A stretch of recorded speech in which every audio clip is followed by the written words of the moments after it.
07, GoTV on channel 807, Azam on channel 386, and live streams on our YouTube and Facebook platforms. You can find us in Area 2 Lilongwe or can reach us on 0883-815-055. Come, let us help you grow your business. For any complaints about our broadcasting, any feedback, please write Luntha TV via the email and the telephone number below, or write Malawi Communication Regulatory Authority MACRA via the email below.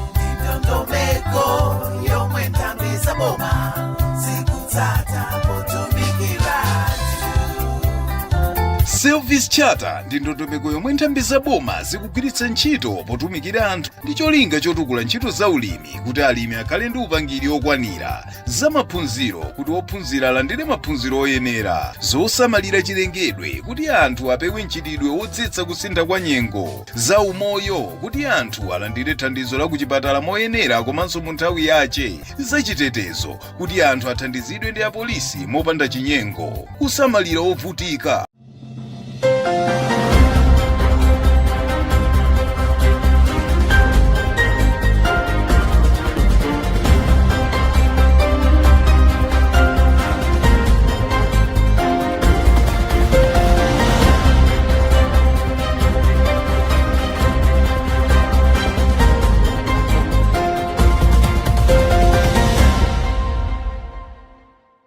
We apologize for bringing the news at a later hour, and thank you for joining us. It's time for news, and you're with me, Jacqueline Saidi. First, headlines.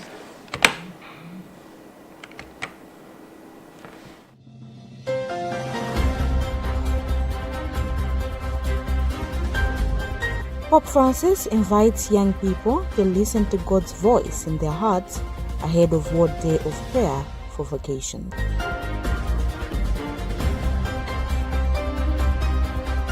Parliament proposes SFF-RFM takeover of AIP functions to boost fertilizer delivery to farmers.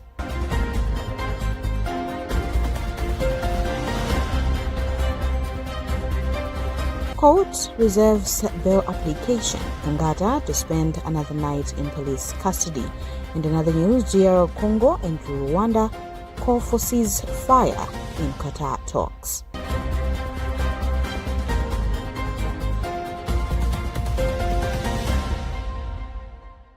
We have these and more. Stay with us.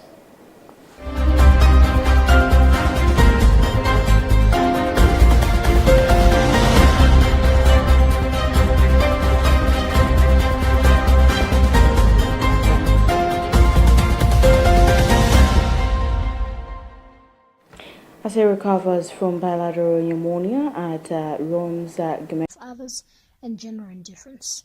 The Holy Father others and gender indifference. The Holy Father urged young people to look to the saints to recognize that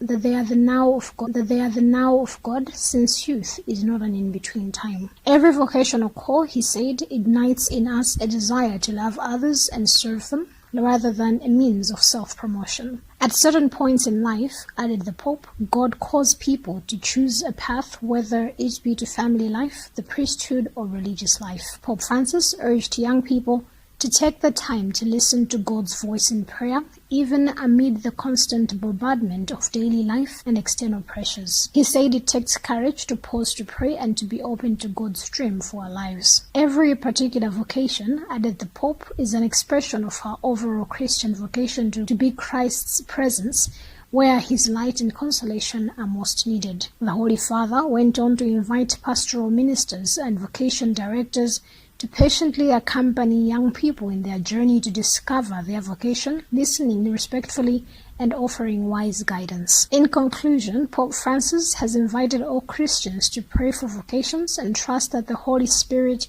will inspire young people to overcome their vocation.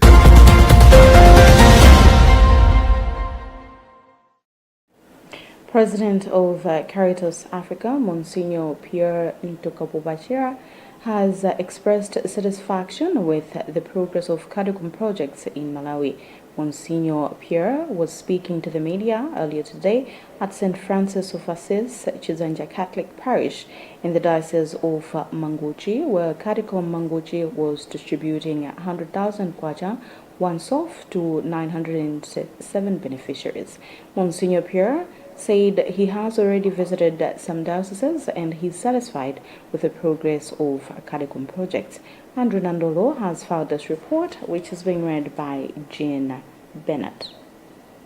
Monsignor Chibambo Pierre Ntakobajira, who is from Democratic Republic of Congo and was appointed by Pope John Paul II as President for Caritas Africa and has served for 25 years, said Catholic Development Commission of Malawi is doing progress in the implementation of its projects. He also commended Malawi Conference of Catholic Bishops for being on the forefront supporting CADICOM. He said he has been receiving reports from Malawi in his office, but today he has seen for himself. Caritas is a family of solidarity. It is a family of solidarity. We are a network of 162 national members. Caritas Malawi is one of those 162. This is a solidarity visit. In fact, I wanted to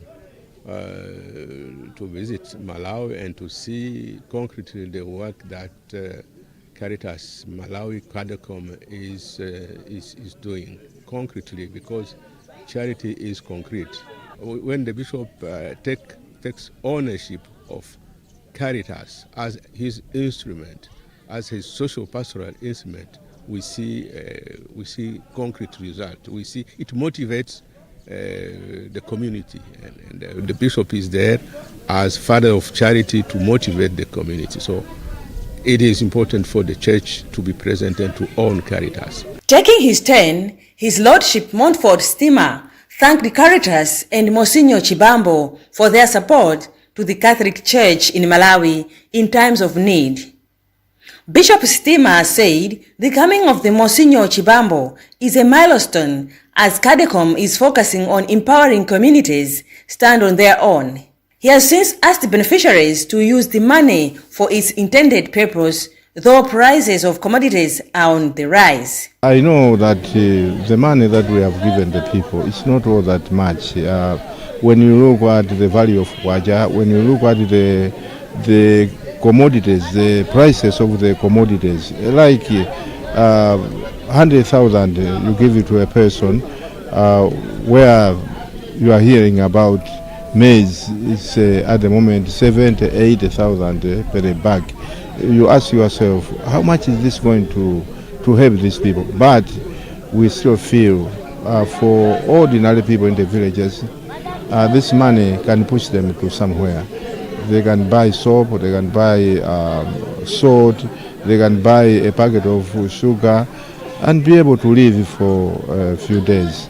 Speaking on behalf of all the beneficiaries, Jonas Driano Kapindu, who is 75 years and has 6 children, said he's going to use the money he has received wisely. He asked other beneficiaries to plant trees as he has done to avert climate change effects. Ndama ndika ikusanchiro ya zosoka kukoma kwanga monga ngati chakudya alivina tukumwanga sumupeza bwino zapitana kuchipatani kala ndiyo chithandizo cha mphamvu kalivina zothandiza ndi zambiri zofunikira kuti ndikakonze pamene ndikugona. Ndikuthokoza kwambiri ndipo ndikupempha mwayi woti Mulungu athandize chifukwa atiganizira bwino pa nthawi yoti sitinali bwino. Apa ndikuyamika Mulungu asogolera. Mitengo imatithandiza pa zonse ndiponso timapuma upweya wabwino. Ndili ndi mitengo yaing'onoing'ono kuti zulani mukazale mapoza apitani mukazale zikuthandizeni pasogolo ndili nayo ambiri ndikawuza ndicho. Cadecom National Head Office said they are going to reach out about 2,723 beneficiaries, and Cadecom Mangochi Diocese alone is giving once-off cash transfer of 100,000 to 907 households with support from Scottish Catholic International Aid Fund, SCIAF.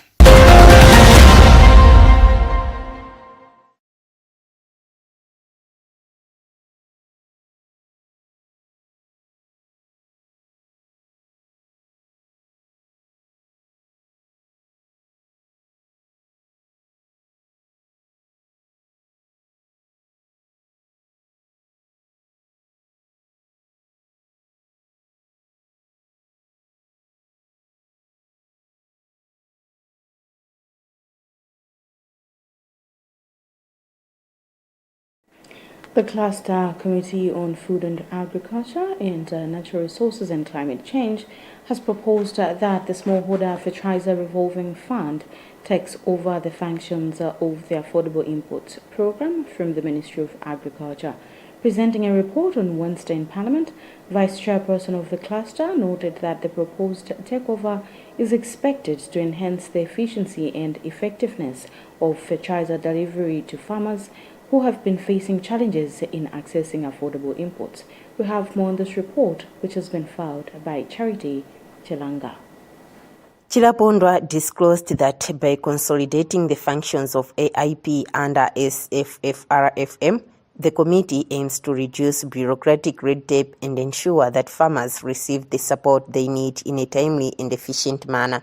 He indicated that the proposal comes as SFFRFM faces significant challenges in fulfilling its mandate due to forex shortages and limited working capital. Chilapondwa said despite the challenges, SFFRFM is set to collaborate on a visibility study for the establishment of a fertilizer plant in the 2025-2026 financial year. The cluster committee has also recommended that SFFRFM be recapitalized and replenished with 135 billion kwacha, which was used by the government between 1995 and 2004. This amount could be used as working capital to support the fund's operations. Additionally, the committee has urged the government to provide SFFRFM with timely funding allocations and forex support to ensure the timely procurement and distributions of fertilizers. Indeed, we actually requested, we have put in our report to say all the purchases of fertilizers, including AIP, should be given to Smallholder Fertilizer Revolving Fund because that's their mandate. Smallholder Fertilizer Revolving Fund was actually enacted by Parliament to conduct or with a mandate of doing all the purchases of fertilizer on behalf of government. This is why we feel Ministry of Agriculture, as we're talking now, are on top of things in as far as issues to do with purchases of fertilizer are concerned. Yet we have a company that was actually mandated, that was created with a mandate to purchase fertilizers for the whole nation, including those of AIP. We have had hiccups. We have had problems because you go to Ministry of Agriculture, they'll push it to a Smallholder Fertilizer Revolving Fund. You go to Revolving Fund, they'll push it back to Ministry of Agriculture. Why? It's because their mandate has been taken away by Ministry of Agriculture. So as a committee, we want Smallholder Fertilizer Revolving Fund to be the sole purchaser of fertilizers, be it for commercial or indeed AIP. Among other things, the cluster recommends an allocation of 300 billion kwacha to ADMAC to procure 250,000 metric tons of maize, stabilizing prices and ensuring food security. The report also touches on the National Food Reserve Agency, highlighting the need for increased funding to procure adequate maize reserves. The cluster recommends an allocation of 150 billion kwacha to NFRA to ensure sufficient reserves. Chief Residence Magistrate Austin Banda has resolved his bail application, ruling to Thursday morning following many issues raised in the accused DPP Vice President Alfred Kangata's application. Gangata appeared before the court after a back-and-forth toss between the Lilongwe Magistrate Court and another court in Lumbadzi. As Robert Edward explains, lawyers for Gangata says that he's being suspected of instructing someone to write MSc examinations on his behalf. Now, serious heavy presence of the Malawi Police Service officers marred the court premises when the Vice President for the Center for the Democratic Progressive Party, DPP, Alfred Gangata, appeared before court to be formally charged on the allegations which made him to be arrested by the police at least 2 days ago.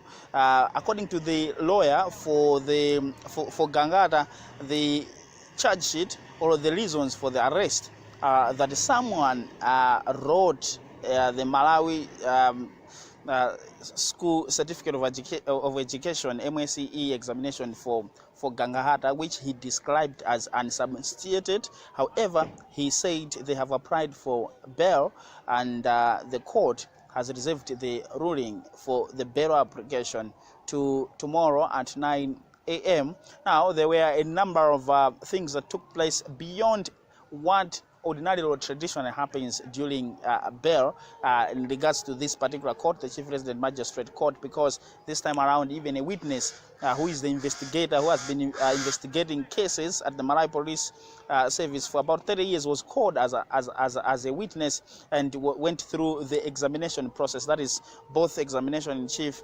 cross-examination and re-examination. Now, this is part of what the lawyer for Gangata said. There was a back and forth to Nkukua, then back here.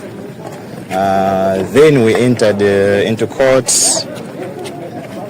The state said that Mr. Gangata should take plea, and we objected to the taking of plea. Plus, we proceeded to make an application for bail. It was quite a lengthy hearing.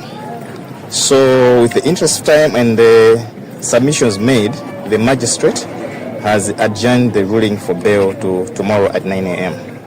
Drama also marred today's proceedings, not at the court per se, but particularly which court was supposed to hear this particular matter. Gangata, first of all, came in the morning to this court, the Chief Resident Magistrate Court in Lilongwe, Area 3, and he was told that they have to go to Lumbadzi for the court there to hear his case. But at Lumbadzi again, they were sent back to this place. And all this was happening under the heavy presence of the police. And when they are moving, they are cruising actually, as seen when they were leaving the court premises. For Luntha, this is Robert Edward. Remember, you're watching news coming to you live from Bishop Nevi Media Center in Lilongwe, and know that you can also catch us on our Facebook page, Luntha Television, and YouTube channel, Luntha TV. Now, a reminder of the headlines.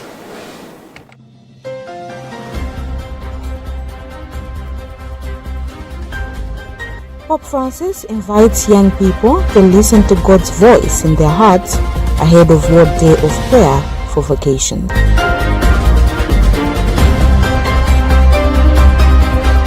Parliament proposes SFF-RFM takeover of AIP functions to boost fertilizer delivery to farmers.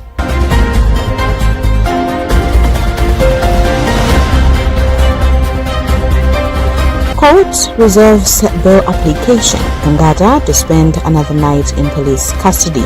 In another news, DR Congo and Rwanda call for ceasefire in Qatar talks.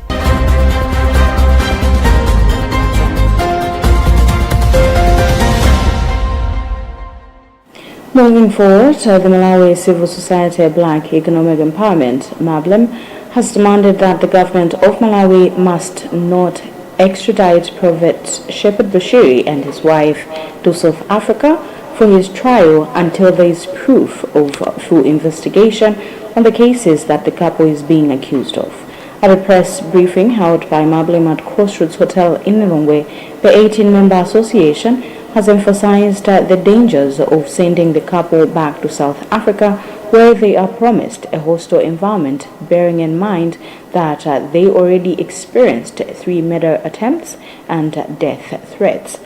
Mablem is asking for government of Malawi to protect Bushiri's family without what they say is sacrificing them to political issues. Rashida Matandika with a report.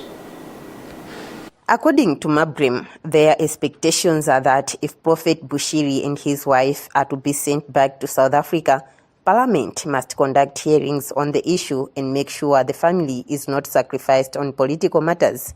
Government should protect the family with 24/7 security, and this should happen after South Africa's transparency handover of a full investigation on the accusations. According to the leadership of Mablem, the couple deserves full protection as they have rights and integrity. In his speech, Mablem coordinator Flyson George said the Bushiri family has shown integrity by staying in the country despite having the capacity to flee to other countries, just like other fugitives that fled South Africa. The 18-member body's concern is that Bushiri's family will not receive a fair trial because South Africa does not respect human rights.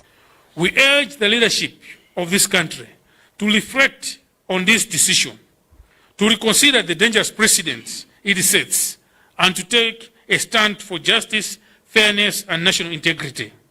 The world is watching, and history will judge the choices that we make today. Mablem has dismissed queries that they might be trying to influence court's judgment because whatever they are bringing forward is not new. Prophet Bushiri is being sought by the government of South Africa to answer cases of rape and money laundering.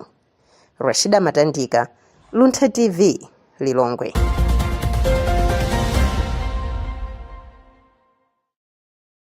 Communities around Kamuzu Dam 1 in Malingunde's traditional authority, Masumbankonda, will by early May this year be able to apply and be supplied with potable water from Lilongwe Water Board, which is managing the dam. This has been reviewed after a tree planting exercise at Kapininga village in the area where about 6,000 tree seedlings have been planted today. Speaking during the tree planting exercise, Principal Secretary in the Ministry of Water and Sanitation, Elias Chimlambe, says over 256,000 trees will be planted in Zalanyama Forest Reserve catchment area by the end of the tree planting season. Robert Edward with a report. Capital Cities Host Water Utility Board plans to plant a total of 256,000 trees on Zalanyama catchment area where its water source Kamuzu Dam is located, and so far 168,000 trees have been planted, including 6,000 planted today. Minister of Water and Sanitation Elias Chimlambe says forest conservation stands crucial for sustainable potable water supply in Lilongwe City. Yeah, it is. Yes, today we came to plant trees. This is in response to the tree planting season. You know, government, led by His Excellency Dr. Lazarus Makathi Chakwera, launched a tree planting season, and the Lilongwe Water Board, through the Minister of Water and Sanitation, we came here to plant trees. We have planned to plant 256,000 trees along the catchment area under this Lilongwe River. The catchment area is catchment area that Lilongwe Water Board gets water from. This is Zalanyama catchment area. So today we planted 6,000 trees, but we have already with our partners planted 168,000 trees. Board chairperson for Lilongwe Water Board, Nkosiyama Gosimbera the fifth, is optimistic that the board's partnership with surrounding communities and Lilongwe University of Agriculture and Natural Resources, Luana, will assure survival of the trees. So that's why we have these tree planting activities each and every year, so that we make sure that the source is secured. And like for today, the area that we're planting around the dam, during the rehabilitation, some of the trees were taken out. Now we are just trying to replace the trees that were taken out. as indicated, I think this year we are targeting 268,000 trees. Where we are today, we have managed to plant 176,000. We are optimistic that before It has been revealed that communities around the Kamus Dam 1 in Maringunde will now be supplied with potable water by May 2nd this year, with installation of the treatment plant at the dam at an advanced stage. For Luntha, this is Robert Edward. The State Vice President, Dr. Michael Usi, has emphasized the importance of unity and peaceful coexistence among Malawians despite the challenges the country is facing. He made these remarks in Mzuzu City during a whistle-stop tour earlier today. Dr. Usi highlighted Malawi's reputation as the warm heart of Africa, where people are known for their friendliness and love for one another. He has since encouraged citizens to continue living in unity, which is essential for the country's progress. Emmanuel Chocha reports. Vice President acknowledged that government is aware of the hardships citizens are facing. However, he stressed that unity and love for one another are crucial in overcoming these challenges. Mau amene ninga kupaseni hapa ndi amodzi. Tieni tizikondana wina ndi nzake. Apa pali anthu azipembedzo osiyanasiyana. Akatolika, Asilamu, Asepetide, CCP, Anglikani, izipembedzo osiyanasiyana. Osamasankhana tizikondana. Kandi zipani zambiriso. Osasankhana. Tukumbana ichi?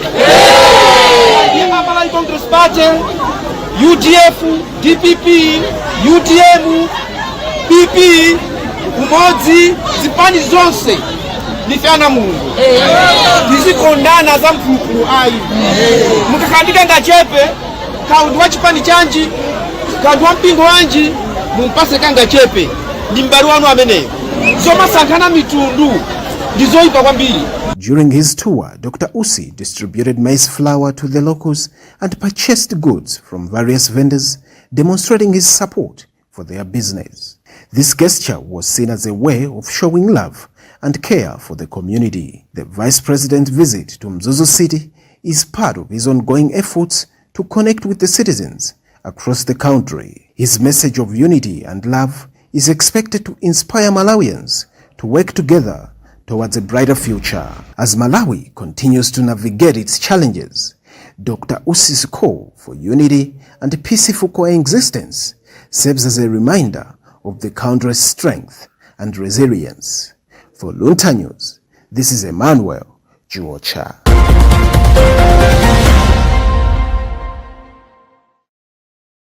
Firstly, in international news, the Democratic Republic of Congo's President Felix Tshisekedi and his Rwandan counterpart Paul Kagame have called for an immediate ceasefire in eastern DR Congo after having direct talks with Qatar. It is the first time two leaders have met since Rwanda-backed M23 rebels stepped up an offensive in the region, where authorities say 7,000 people have been killed since January. It is unclear whether the M23 would heed the ceasefire call after the rebels refused to attend peace talks in Angola on Tuesday. We have an African News report being read by Tandiwe Mzumara. Congo's President Felix Tshisekedi and Rwanda's counterpart Paul Kagame met in Doha, Qatar on Tuesday for their first direct talks in a bid to curl down the situation in eastern Congo, where the M23 rebels have seized two main towns since the war started. In a joint statement, the two leaders agreed to a ceasefire during the meeting, convened by Sheikh Tamim bin Hamad Al Thani, the energy-rich nation's ruling emir. The conflict in eastern Congo escalated in January when the Rwanda-backed rebels advanced and seized the strategic city of Goma, followed by Bukavu in February. The two countries affirmed their commitment to immediate and unconditional ceasefire, but the joint statement offered no specifics on how that ceasefire will be implemented or monitored. M23 is one of about 100 armed groups that have been vying for a foothold in mineral-rich eastern Congo near the border with Rwanda, in a conflict that has created one of the world's most significant humanitarian crises. More than 7 million people have been displaced. With our report, we conclude the news bulletin, but before we go, let's have another look at the headlines.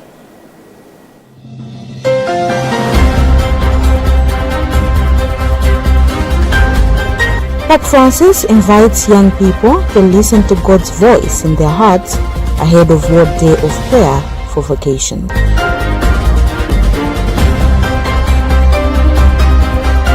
Parliament proposes SFF-RFM takeover of AIP functions to boost fertilizer delivery to farmers.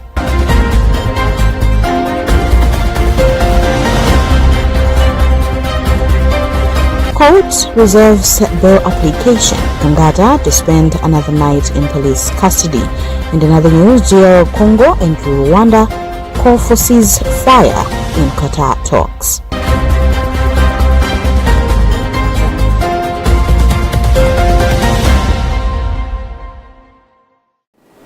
My name is Jacqueline Saidi. Thank you very much for watching Luntha Television and stay safe.